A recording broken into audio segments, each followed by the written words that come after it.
Hey Mike and Marty, this video is for you. I promised to get you some information on places you could go and visit on your trip on the loop into New York Harbor and up the Hudson. So this will be the first installment of that video. I'll try to get through it quick and not waste too much of your time with needless information. First point, on the northern end of Sandy Hook. It's a good place to drop anchor here at this location. Relatively deep water. You could dinghy up to the beach here. It's a very nice beach all around this point. Good place to go surf fishing. You'll find a lot of fishermen at this location.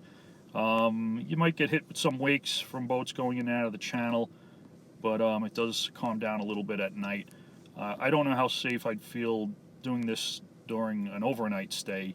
What I generally have done in the past is come around the hook to this point, and if you want to anchor overnight, right in this little cove here, which is right off the Coast Guard base, the Coast Guard station at this location. So I think better off staying here for the night and just visiting the beach point for the day.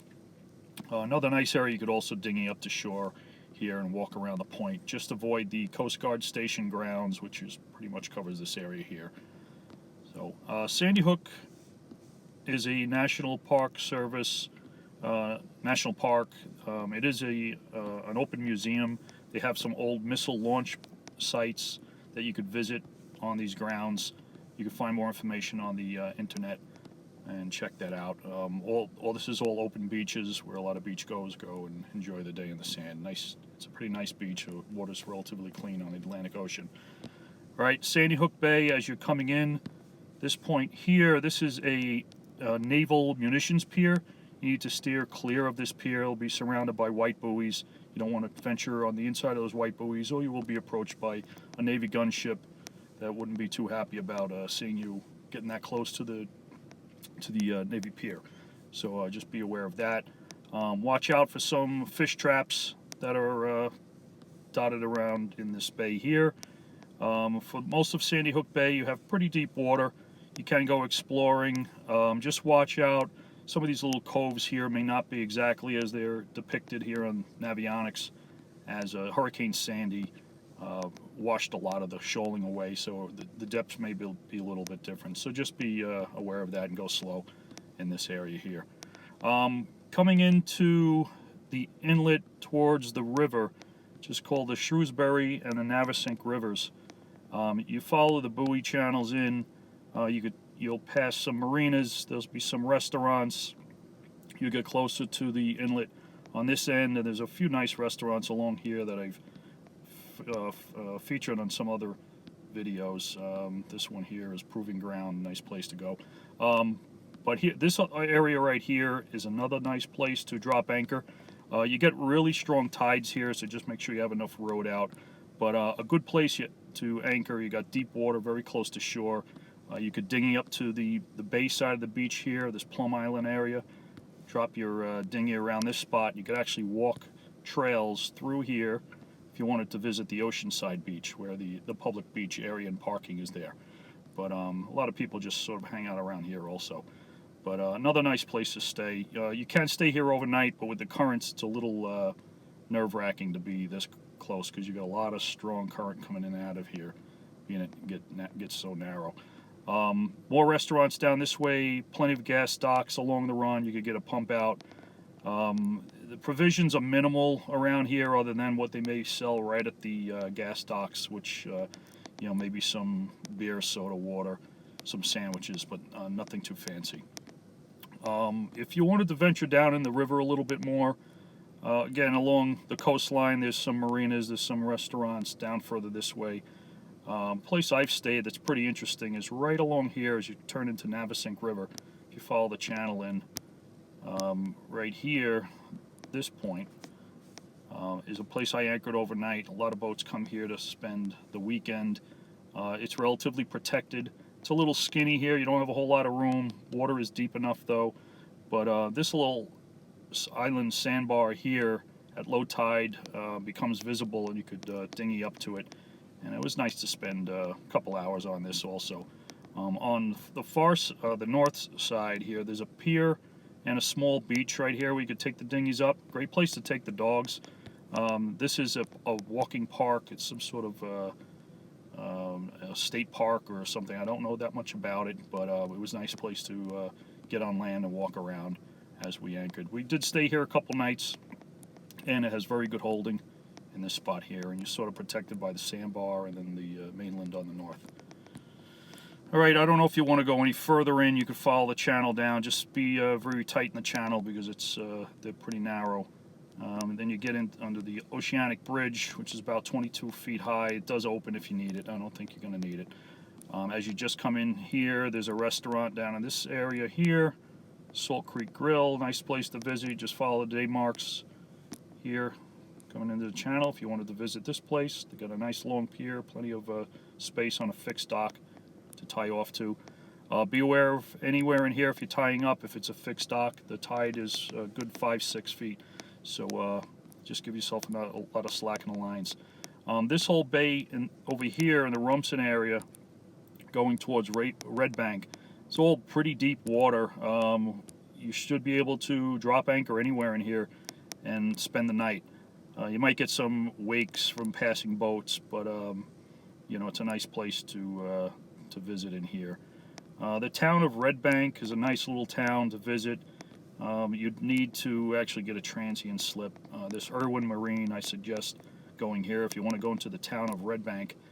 They got a number of restaurants and shops that you could visit up and down Main Street within walking distance of this marina. So that's a nice place to go also. Alright, don't know how far in you want to go, but that's some options, a lot of places I visit. Elsewhere in New York Harbor, you can go across to Great Kills Harbor in Staten Island. This is where I grew up and lost my boat in Hurricane Sandy. But it's all been rebuilt. All the marinas have been rebuilt. This entire harbor is pretty much a mooring field. Watch the low water right in the center. You got Great Kills Park Marina on the east shore, I guess you're going to call it, right here with this Crooks Point. This whole area here is a park. A lot of fishermen over here. There's trails to walk around in through here. There's a road that goes up and down it. There's a beach concession on this side. This whole area near, there's a ramp in the back of the harbor. You could dinghy up to that also. You could anchor, you know, alongside some of the moorings here. Just find a clear spot. Watch out for any derelict boats that may have sunk over the years that may still be there. And then Great Kills Park itself has paths and walkways along the water. This side of the harbor, the Great Kills, the mainland side, lots of marinas, and there's 2 gas docks here, some yacht clubs. There's more provisions on this side. You could get some repairs done. You could get some boating parts, maintenance parts if you need. There's some full-service marinas on this side that could help you out. A couple small fish and tackle stores, and not too far walking distance up the road, maybe a half mile away. You can get some to some supermarkets or grocery stores if you need to provision there. You could easily get an Uber out here also. So that's Great Kills Harbor in Staten Island. Also, if you wanted to visit over on the Brooklyn side, you have Coney Island. You'll pass here. You got Coney Island Beach. You can't really pull up and get a hot dog at Nathan's, but that's where the world famous Nathan's is. Marty, you would know more about this area because I know you're from the Canarsie, Brooklyn area. So Jamaica Bay is a popular port area for boating. Just be careful of the low water. Some of the channels aren't properly marked. Good place to go kayaking and exploring all the different tributaries around in here. You have, let's see, you have in this inlet here, you could get gas, and there's some marinas up this direction here. Let's see what else. Way in the back of Jamaica Bay on this side, this is John F. Kennedy International Airport. This bay right here is deep water. I used to go water skiing around here, and you could drop anchor and watch the planes take off from this spot and spend the night. It's way in back in the harbor, so you wouldn't get too much wake or waves in the back, as you're relatively protected and out of the way back here. Where else? Okay, going now up the Hudson River. You're going to go underneath the Verrazano Bridge. Got some good photo ops on this side, right on the Staten Island side. You got Fort Wadsworth, which is a museum that you could visit. There's no boating facilities to dock along anywhere here. You could probably take your dinghy up to the beach and then walk along the beach and check out the grounds of Fort Wadsworth. It is an open walking museum, so you could check that out. Further up, as you come into the Hudson, you're going to be passing a lot of moored ships, commercial shipping, tugboats. This whole anchorage is pretty well packed regularly. Just be aware of any ferry boat crossings. You have the Staten Island Ferry, which travels from Staten Island to Manhattan regularly. You get 2 boats crossing back and forth every 20 minutes or a half hour or so, depending on the time of day. Going further north, you have the Statue of Liberty at this point. Just be careful of the low water and the rocks over here. They are not visible. You know, at most tides, this could be a dangerous area if you're cutting across from Staten Island. Just avoid there. Watch your depth finders. Statue of Liberty, same thing. You have a security zone. You can't get on the inside of the white buoys. They'll chase you away. If you wanted to spend the night, you can drop anchor in the back or spend the day, and you could just float around in this area back here. Get a nice backdrop with the Statue of Liberty. You have Ellis Island right here, and then you have Lower Manhattan. At this location, you'll see all the high rises and the Freedom Tower and all of Lower Manhattan, what it has to offer. Another nice place to possibly just do a flyby and visit the South Street Seaport. Again, there's no facilities to dock your boat, but they usually have a lot of old tall ships docked at this location, and it's, you know, a lot of people visit this area from the mainland.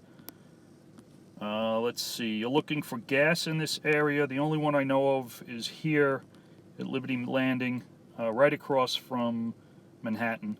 You have Liberty Landing Marina, where you could dock there, and also they have gas and pump out. There's a restaurant on the mainland. They do have a ship store that you could, when you docked here, you could go check it out and purchase some. You know, I don't think they have much, but it's a small ship store there. If you wanted to dock at Manhattan and you wanted to spend all the money to get slipped there, North Cove Marina, going to be very expensive to stay there, but that is an option in Lower Manhattan. It's usually mega yachts that are docked at this location, but they will allow transients. You'll have to call them, and it's rather expensive. But that's right at the World Financial Center, right across the street from Ground Zero and the Freedom Tower. There's also marinas on the New Jersey side that you could check out and possibly get a ferry boat across, or take an Uber from through a tunnel. You have the tunnel that goes through here also. Going up further north on the Hudson, you have Chelsea Piers. You can get a slip at Chelsea Piers. It's going to be a little cheaper, I believe, than the North Cove Marina. But if you get a slip there, you could actually go visit the Intrepid Museum and go see the USS Enterprise, which is on the deck of the USS Intrepid, and there's a submarine and things to see at the museum. That's a nice place to visit if you're going to stop there. So I'm going to stop this shortly, but if you keep going up north, you will pass the 79th Street Boat Basin, which is a place you could get a slip also. There's really not a lot around here if you do keep your boat at this slip, but I guess it's a cheaper stop off and then you could Uber down to other places in Manhattan if you wanted to visit. You know, you do have marinas on the New Jersey side to visit also.